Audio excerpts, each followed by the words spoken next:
So we've got the Volcanion EX deck against the Vespiquen Substriker deck here. The matchup's kind of 50-50, would you say, Nick? Um, it's I would say it's 50-50. The only thing that could possibly make it like a slight edge for one opponent is Vespiquen plays Garbodor, which shuts down um, Volcanion EX's ability. But then again, Volcanion hits weakness on Vespiquen, so it's like there's pros and cons of both sides of the matchup. Yeah, so you really have to utilize both attackers. Baby Volcanion in the early game while Garb isn't up. Power up your attackers and be able to trade a little bit better. And then you can use Volcanion EX later in the game when Garbodor came down. And the good thing is with the Fighting Fury Belt, it's really hard for Vespiquen to knock it out in one shot.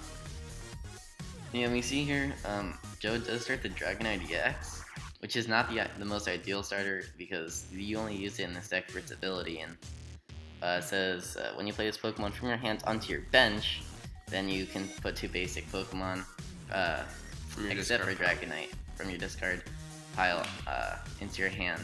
And so since it's not in his hand and it's not in his bench, he can't utilize that ability. But there's Shaman EX. It has a similar ability to Dragonite EX where you have to play it from your hand onto your bench. You can draw up to 6 cards. So now Nick's going off with the Vespiquen deck, just discarding some unknowns. So far he's had a really successful turn. I don't even think he's played a supporter yet. I played Sycamore in that. Oh, I played Sycamore. But still not too bad. Attaches a DCE. No, this Volcanion probably doesn't play any way to remove the double colorless, so yeah. Make sure from N. Yeah. Didn't get anything off of Transmute. I'll touch the Floatstone. So now since he has a Floatstone onto the Dragonite, it makes it so Dragonite doesn't have that 3 retreat cost and can just retreat without doing anything else into what Joe wants to be in the active, which is a Volcanion EX doing damage. I played Sycamore, just really painful. Discarding 2 VS Eagers and Max Elixir and a Fire Energy, so that's not ideal, but Fire Energy is good. Yeah, Fire Energy is fine, but a lot of the times with Volcanion, you like having Fire Energies in your discard pile because you can get it back with Energy Retrieval, which will power your Volcanion EX's ability even more. And Baby Volcanion's attack power heater says attach a Fire Energy to two of your bench Pokemon. So yeah. So Joe here still doesn't seem to find another basic Pokemon. He plays the Escape Rope, and since he doesn't have another bench Pokemon, it makes it so Vespiquen has to promote something other than that Klefki that was on the bench. So there's an Ultra Ball that's probably gonna find him a Hoopa so that he can get his Volcanion EXs on the board, and it's gonna get him a Baby Volcanion. Wait, no. But he takes it back. And does get that Hoopa, which I was saying. Gonna get those Volcanion EXs. 3 of them. Allow for constant steam ups for the rest of the game until Garbodor gets out. And it looks like one thing to notice, Nick did not find a Trubbish on that turn, so another turn of abilities for Joe. Yeah. And Joe decides to go for 3 Volcanions because he's trying to go ahead and take the triple steam up and then knock out the Shaman. But after he knocks out the Shaman, 3 Volcanions aren't going to really do anything for him because he only needs 1 steam up to knock out a Vespiquen. So he's going to go ahead and use the steam up attack. He's going to be able to do 30 more damage now, but since he has 5 bench Pokemon, he just put down the Shaman, so he can't put a Baby Volcanion down, which is the only way he can attack there. So instead, I'm probably just gonna have to touch a Fire Energy and onto a Volcanion, and that's not too strong considering it's got a 3 attack cost. It's gonna take 3 turns to power it up if I don't find any Max Elixirs. Looks like Scorched Earth coming down. Drawn some more cards. Alright, now it's my turn. I do have that Shaman EX in the active. The only way I can retreat it is by using a Flowstone that I want to save for my Trubbish, or there's I can Scout Return, does the 30 damage, and it puts it back into my hand so I can even use the ability again. So the Ultra Ball is going to be able to discard a Zebstrika, or is that a Blitzle? Looks like a Zebstrika. Yeah, it's a Vespiquen. Which fuels Vespiquen's attack, and it's going to be able to get that Trubbish onto the board, because Trubbish is pretty much, besides Vespiquen, which is the only way you can actually damage, the most important part in this matchup. So Get it down. Looks like. See, Nick hasn't played supporter yet. We see probably a Sky Return. Not too bad. Remove the threat or liability of having Shaman EX on your field, which is an easy 2 prizes with Lysander. yeah, and See a Fire Energy come down with Volcanion EX. yeah, and Shaman Sky returned into Klefki, which makes it so Joe can't have easy access to knock out my Combi / Trubbish / Vespiquen, because I want them to keep it. I want to keep those safe. So we're just gonna like sacrifice a Klefki, which only takes 1 prize, which is not the end of the world. So Joe's gonna go ahead and charge up a Volcanion EX, and just gonna pass.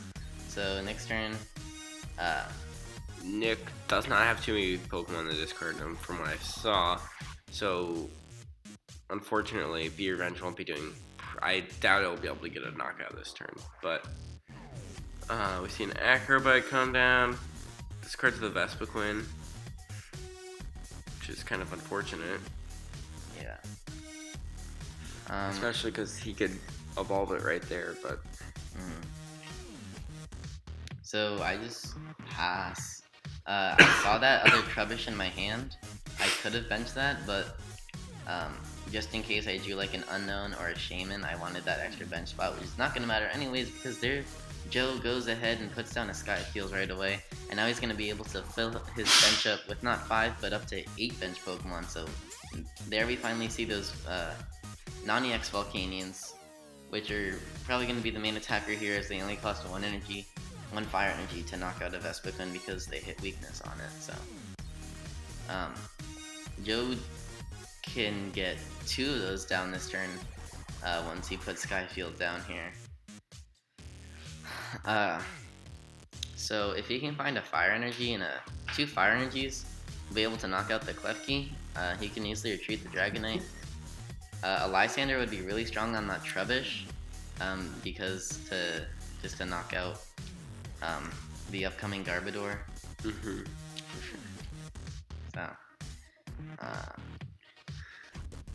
So yeah, we see the Volcanion getting powered up. Joe's bench is becoming really full, and he's able to do this really because of the Sky Field too. Really successful turn though. A Max Elixir looks like goes onto the Volcanion, so we'll see. That's probably going to be his primary attacker. And if we see a few Steam Ups come down, this Klefki could go and it could die, which would be unfortunate for Nick. I want it to die. Yeah, he wants it to die, but Joe will get a easy prize card lead. That's fine. Looks like, yeah, we see it. So we're gonna see the Power Heater. As you can see, it comes up on the screen. Choose 2 of your bench Pokemon and attach a Fire Energy card from your discard pile to each of those Pokemon. So he goes ahead and decides to put it on the Volcanion EX so that the attack is fully charged, and then the other non-EX Volcanion. Okay. So on the next turn here, he has to play the Sycamore, and this is where it really hurts. He's discarding 2 of his Special Charge and the Super Rod. So those are all of his recovery cards to get back his like Vespiquens, to get back especially his double colorless energy. The only energy that Nick actually plays in this deck is double colorless. So only having 4 of those makes it so you can only attack 4 times, which is just really scary. Not attack 4 times, but yeah, attack 4. Well, assuming they knock you out every turn, which is pretty easy to do considering 90 HP plus weakness. So. Exactly. But you could be able to attack more than the 4 times, but still you would have to technically take a knockout every turn. So we see a Be Revenge coming down, and not too many Pokemon. Probably not gonna be able to knock him out. Definitely not. Yeah, we see just an 80 damage, especially with the fighting Fury Belt and no way to move any of the tools. Yeah, so Joe attaching a Fire Energy to active probably means he's gonna retreat. Fighting Fury Belt is really good against Vespiquen because it makes it so Vespiquen, which is a non-EX attacker, takes 14 Pokemon in the discard pile to take one prize, knocking out Volcanion. Actually, 15 Pokemon, because Fury Belt adds 40 HP, then Volcanion will have 170 HP as a basic Pokemon. That's what makes this deck so good, is non-EXs with a huge amount of HP. It's really obnoxious, making it for your opponent struggle to hit those prize cards. Oh, so actually Joe's just gonna switch into the other. Yeah, he's gonna go ahead and switch his bench up because it's kind of hard when you have Skyfields in play to fill your bench horizontally, because a lot of times there's not any room. So he's gonna go with the stacking method. Gonna put some Pokemon on top of his other Pokemon, but keep in mind all those Pokemon are still on his bench. So he tries to play the Shaman, but as you can see, Garbodor has Garbotoxin abilities in play, so he actually can't use the Shaman's ability. Even though it's an ability from the hand to your bench, it doesn't matter. All abilities work. Yeah. So we see Volcanion just beat the shit out of Vespiquen here, and it is just like does so much damage, 280 to the poor little bee. So Joe does decide to take the knockout. He could have done like a little bit of damage. Could have done 60 with the Volcanion being able to charge up his bench too.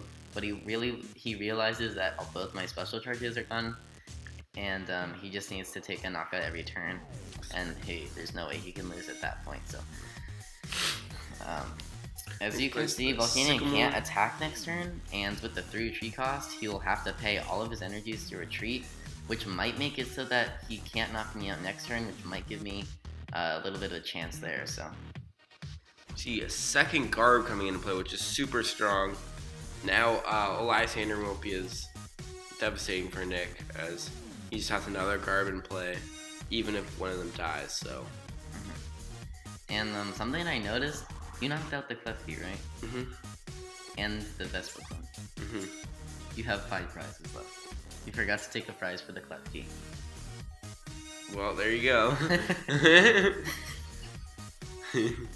No, I think I figured it out like later in the game. Or that was the other game. No, that was earlier today. Yeah. Oh. Joe forgets to take his prizes, guys. It's okay. Still beats the shit out of Nick. Yeah. It's alright. Okay. So, we see Nick going into his turn, going for another beer run, just counting all those guys. And quite a few, but definitely not going to be able to knock out 220 HP Volcanion. Having a lot of Vespiquen has trouble with things with a lot of HP, because Vespiquen's used to getting one-hit knockouts on things, and when it can't, it's a struggle. It's a real struggle. Okay, so I'm assuming Joe's gonna have to retreat, considering that he doesn't have any. He can't play his Pokemon Ranger unless he. So probably retreating in a baby Volcanion would be a good idea. Get some more energies flowing and attach them to the new Volcanion that he's setting up on the bench. Max Elixir comes down, which is huge, which means that he's going to be able to keep streaming these big Volcanions, which Nick can never kill. It counts as deck. That might be his winning condition at this point. It's just decking me because I only have a couple cards in my deck too. Okay, so see the Volcanion retreating into the baby Volcanion, and just like I said earlier, it's gonna power heater some energies onto the new Volcanion EXs and just set them up. Okay, and it's hitting for weakness, so it's doing 40 damage. Yeah, so since he can't use Volcanion EX's ability to be able to get the knockout on Vespiquen, he has to settle for the 40 damage, which, as I said, is the only way that Vespiquen can win in this scenario. And we know for sure that the Vespiquen This is like one of the rare times it can actually live, and we know it's definitely gonna be able to kill this Volcanion as it 150 last turn. Nick pulled off the Lysander, which is pretty big. Interesting play to do this one, because he's not able to kill it, and his win condition, I don't know. I would have probably. The reason why I did this is because I saw that was the only Volcanion, and I'm probably never gonna be able to knock it out. And that Volcanion would probably be attacking next turn, and so which is why I just wanted to get the 2-shot on it to make sure that I can get the knockout. Hoping that maybe Joe can't knock me out the following turn, but that's of course a stretch. But when you're in this bad of a scenario, you have to take a lot of risks. So I risked it. And we see the Garb coming into the active, which is good because the Garb's got free retreat. So, I mean, almost all of his Pokemon are free retreat except for the Combi. Nick's just gonna have to retreat to the Vespiquen. Oh, I put on the damage early, I think. no, I hit you before, remember? Oh yeah, you're right. I Lysander the Shaman. Yeah. Okay, so we're gonna see a Beer Wrench for the knockout. Going down, and Joe's probably gonna promote that, which is interesting. Yeah, that's fine. Because Nick's got 4 prize cards. I like this play. Yeah, so he realizes that Fisherman's Fire. He can knock out the Vespiquen with the Volcanion now since it has 40 damage already on it. So that's gonna be good for Joe. Now it's coming down to the last DCE here, the last Vespiquen here. So Joe should be at 1 prize, that I can but attack. He's just too good and decides to take 7 prizes during the game instead of 6. You know, like Ultra Balls. I tried to find that Vespiquen, but no Vespiquen in deck. So that's gonna be game. Since his prize, Nick had some really unfortunate luck this game. And that's gonna be all, folks. Thanks for watching, and make sure to stay tuned to Slow Bros.